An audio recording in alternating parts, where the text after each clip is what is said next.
Good morning, Bitcoin. Today is Tuesday, July 11th, 2017. My name is Thomas Hunt, and here's what's happening today in Bitcoin.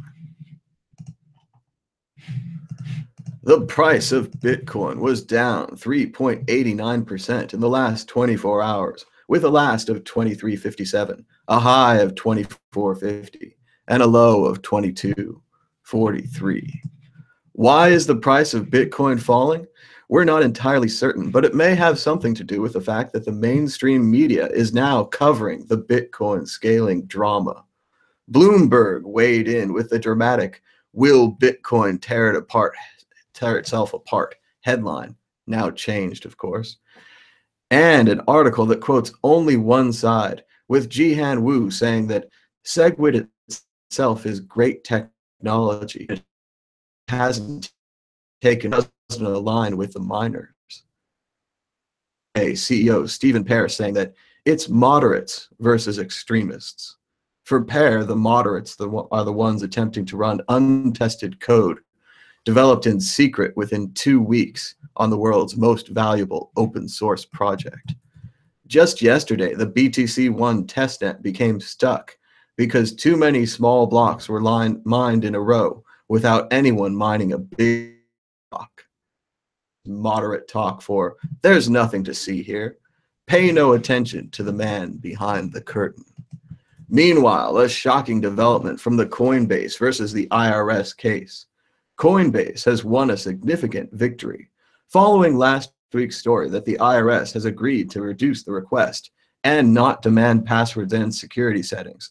They've now reduced the scope of their investigation further, applying now only to customers transacting more than $20,000, allowing most Bitcoiners to breathe a sigh of relief that they won't be audited for that one time they used Bitcoin to buy something. Or maybe they made $100 but forgot to note.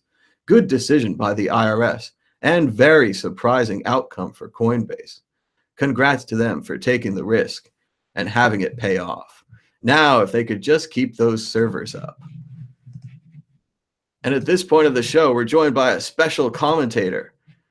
Tone Vase, are you with us? I am. You have an update on the price. Go ahead. Let's take a quick look at the price. I'll make it very brief. The long-term view of the chart was off of this all-time high candle on the weekly candles. I was looking for a 1 to 4 candle pullback, and then we were going to know if we were going to go back up or we're going to potentially start a bear market. So unfortunately, if you look at these two lines right here, the green and the purple, if this week closes above the green, we are still in neutral territory on the long-term view because the weekly chart is now below the purple. It did activate a bearish a short trade on the long-term view. Looking at the daily, yesterday was a bad day, breaking 1, 2, 3 support points and bouncing off the 4th.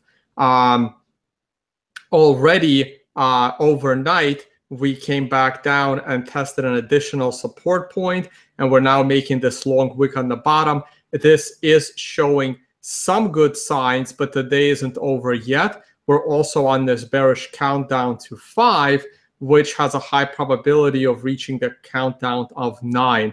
If we continue to go down, you are looking at support. This blue support will no longer hold. You can hope for purple, but that's probably not likely. The next level of support is down here on the green.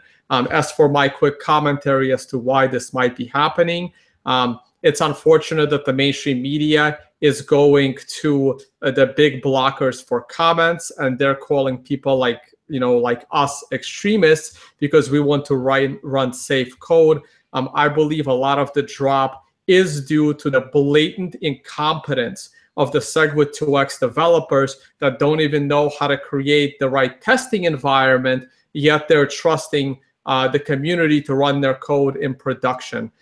This is completely ridiculous, and I can see why confidence in Bitcoin is shaking if these clowns get any type of control over the Bitcoin protocol.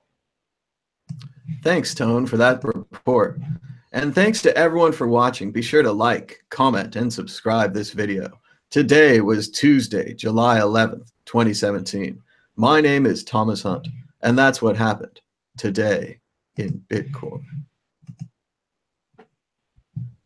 When routine bites hard and ambitions are low and resentment rides high, but emotions won't grow, and we're changing our ways, taking different roads.